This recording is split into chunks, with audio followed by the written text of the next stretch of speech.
ಅವಳನ್ನು ಪ್ರಜ್ಞೆ ತಪ್ಪಿಸ್ತಾನೆ. ನಂತರ ಡಿನಿನ ಒಂದು ಖಾಲಿ ಜಾಗದಲ್ಲಿ ತಲೆ ಕೆಳಗಾಗಿ ಕಟ್ಟಾಕ್ತಾರೆ. ಸ್ವಲ್ಪ ಹೊತ್ತಿನ ನಂತರ ಅವಳಿಗೆ ಪ್ರಜ್ಞೆ ಬರುತ್ತೆ. ಅಲ್ಲಿ ಆ ಗ್ರಾಮದ ಮುಖ್ಯಸ್ಥ ಮತ್ತು ಅವನ ತಾಯಿ ಮಿಷ್ನಿ ಬಂದಿರ್ತಾರೆ. ಮಿಷ್ನಿ ತುಂಬ ಕ್ರೂರಿಯಾಗಿ ಡಿನಿಯ ಕುತ್ತಿಗೆಯನ್ನು ಕಟ್ ಮಾಡ್ತಾಳೆ ಮತ್ತು ಅವಳ ದೇಹದ ಚರ್ಮವನ್ನು ತೆಗಿತಾಳೆ. ಆ ಚರ್ಮದಿಂದ ಒಂದು ಗೊಂಬೆ ತಯಾರಾಗುತ್ತೆ. ಇಲ್ಲಿ ಮಾಯಾ ತನ್ನ ಫ್ರೆಂಡನ್ನು ಹುಡ್ಕೊಂತ ಆ ಗ್ರಾಮದಲ್ಲಿ ಅಲಿತಾ ಇದ್ದಾಳೆ. ಅವಳು ಆ ಗ್ರಾಮದ ಮುಖ್ಯಸ್ಥನ ಬಳಿ ಬಂದು ಸಹಾಯ ಕೇಳ್ತಾಳೆ. ಆದರೆ ಅವನು ಏನು ಗೊತ್ತಿಲ್ಲ ಅನ್ನೋ ಹಾಗೆ ನಟಿಸ್ತಾನೆ. ಮಾಯಾ ಮನೆಗೆ ಬರ್ತಾಳೆ. ಒಂದು ಚಿಕ್ಕ ಹುಡುಗಿ ಅವಳನ್ನು ಕರೆದು ಹೇಳ್ತಾಳೆ, ಒಬ್ಬ ಗರ್ಭಿಣಿ ಮಹಿಳೆ ಮಗುವಿಗೆ ಜನ್ಮ ನೀಡಲಿದ್ದಾಳೆ, ಬಾ ನೋಡೋಣ ಅಂತ. ಮಾಯಾ ಮರೆತು ಕಿಟಕಿಯಿಂದ ನೋಡ್ತಾಳೆ. ಮಹಿಳೆ ಮಗುವಿಗೆ ಜನ್ಮ ನೀಡ್ತಾಳೆ. ಆದರೆ ಆ ಮಗು ಭಯಾನಕವಾಗಿದೆ. ಅದಕ್ಕೆ ಚರ್ಮವೇ ಇಲ್ಲ.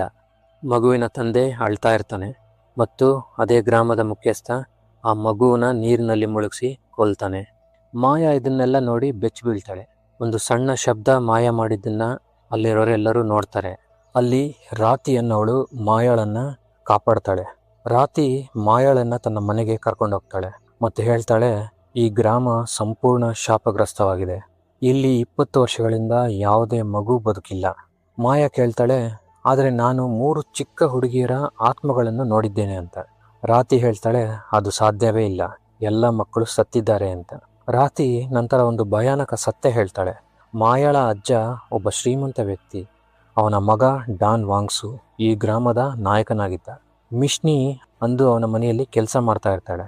ಡಾನ್ ವಾಂಗ್ಸು ಒಬ್ಬ ಅದ್ಭುತ ಗೊಂಬೆ ಆಟಗಾರ. ಅವನು ಸುಂದರ ಹುಡುಗಿ ಸಿಂಧಾ ಜೊತೆ ಮದುವೆಯಾಗಿದ್ದ. ಆದರೆ 5 ವರ್ಷಗಳಾದರೂ ಮಕ್ಕಳಾಗಿರಲಿಲ್ಲ. ಕೊನೆಗೆ ಒಂದು ಮಗು ಹುಟ್ಟಿತ್ತು, ಆದರೆ ಆ ಮಗುವಿಗೆ ಚರ್ಮವೇ ಇರಲಿಲ್ಲ. ಆ ಭಯಾನಕ ಮಗುವಿನ ಜನನದ ನಂತರ ಗ್ರಾಮದಲ್ಲಿ 3 ಚಿಕ್ಕ ಹುಡುಗಿಯರು ಏಕಾಏಕಿ ಕಾಣೆಯಾಗ್ತಾರೆ. ಒಂದು ದಿನ ಗ್ರಾಮಸ್ಥರು ಡಾನ್ ವಾಂಗ್ಸುನ ಅವನ ಮಗಳ ಜೊತೆ ನೋಡ್ತಾರೆ.